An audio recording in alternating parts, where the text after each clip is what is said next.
TV रख के पास पागल हुई सास। आजकल वर्मा जी की पत्नी देवकी जी केबल पर रियलिटी शोज देख देख कर बहुत कुछ सीख रही हैं। जैसे आज तो वो सुबह सुबह बेसुरे आलाप ले रही हैं। सारे गामा धा। माँ जी, सारे गामा पाधा नीसा होता है। अरे वो तो सब गाते हैं, ये मेरा स्टाइल है। आवाज तो कम कर लीजिए माँ जी, पर्दे फट जाएंगे कान के। ये कहो कि पर्दों में आग लग जाएगी। देखना, मेरी आवाज सुन के जज आग लगा देगी, आग लगा देगी, तू तो आग लगा देगी, ऐसा बोलेंगे। सरिता वहां से परेशान होकर चली जाती है और सास रियाज जारी रखती है। सारे गाओ, सारे नाचो। तभी बाबूजी दुकान से लौटते हैं। अरे देवकी, क्यों तानसेन बनी हुई है? कान से खून निकालोगी क्या? अरे क्या हुआ, रियाज तो करने दो मुझे। इसको रियाज बोलते हैं? ऐसा लग रहा है जैसे घोड़े हिना रहा है। घोड़े पे बैठ के ही बम्बई जाऊंगी मैं तो, जब जज साहब कहेंगे कि देवकी तुम मुंबई आ रही हो। जज साहब, वो अदालत वाले? अरे नहीं नहीं, बड़े लोग हैं, आप नहीं जानते हैं। ओ मैं तो छोड़ चली अपना ये देश, बम्बई मुझे प्यारा लगे। गाना गाती हुई देवकी चली जाती है और बाबूजी अपनी सरफिरी पत्नी के इस संगीत प्रेम की चर्चा करने बहू के पास चले जाते हैं। अरे सरिता बेटा, सुनो तो, ये तेरी सास को क्या हुआ है बेटा? सुबह तो अच्छा भला छोड़कर गया था इसे। सिंगर बनेगी अब वो। सिंगिंग रियलिटी शो में जाने की सुबह से तैयारियां चल रही हैं इनकी। हाँ, अब तो कोयल के सुर मेंढक छेड़ेगा। हे भगवान, सद्बुद्धि दो इसे। इधर बाबूजी भगवान को कहते हैं और उधर राधा रानी प्रकट हो जाती है, देवकी की मोहल्ले की सबसे पक्की दोस्त। क्यों री देवकी, काहे इतना गला फाड़ रही है? कोई चीखने चिल्लाने का कंपटीशन है क्या?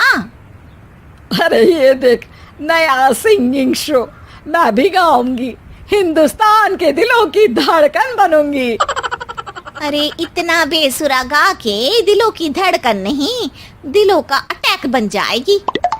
इससे तो अच्छा है कि नाच ही ले। वैसे भी दिन भर मोहल्ले में नाचती तो रहती है तू, कभी इसके घर कभी उसके घर।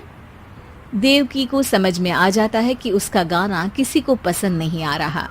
अगले दिन सरिता देखती है कि सास पैरों में घुंघरू बांध के नाच रही है। अरे माँ जी, क्या मंजुलिका बनी हुई है आज आप? अरे नाचने दे बहू, जब तक है जान जाने जहां मैं नाचूंगी।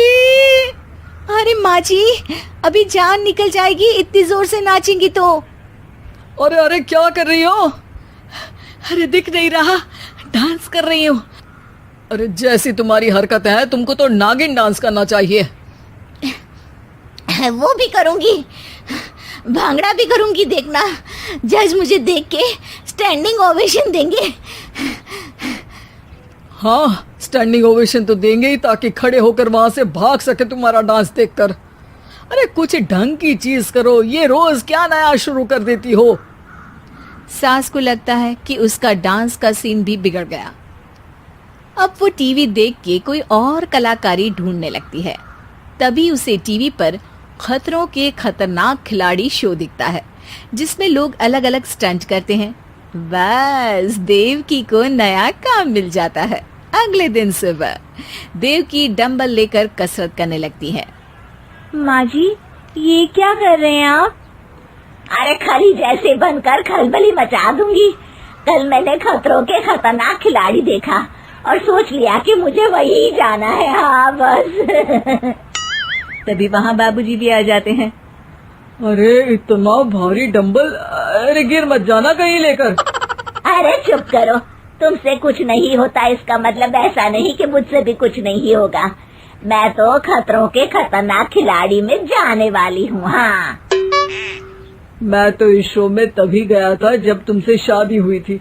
तुमसे शादी करना भी खतरों के खतरनाक खिलाड़ी में जाने से कम थोड़ी ना है। अब चुप भी रहिए। अरे बहू, वो भारी वाला डंबल उठा कर ला तो। अरे ना माँ जी, आप संभाल नहीं पाओगी।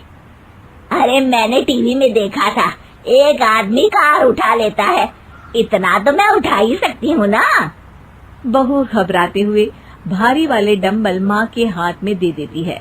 जैसे ही माँ दोनों हाथ ऊपर करती है, पूरे शरीर का बैलेंस बिगड़ जाता है और वो पीछे की तरफ गिर जाती है। डंबल जाकर टीवी में लगता है और टीवी फूट जाती है। माँ जी, उठिए माँ जी। बाबूजी बहुत तेज हंसने लगते हैं। बाबा बाबा, टीवी और बीवी दो टेंशन थे मेरे, आज एक कम हो ही गया। बहू भी सास को उठाते उठाते इस बात पर ताली बजाकर हंसने लगती है और देवकी फिर से गिर जाती है। और इस बार देवकी भी अपनी बेवकूफी पे हंसी रोक नहीं पाती।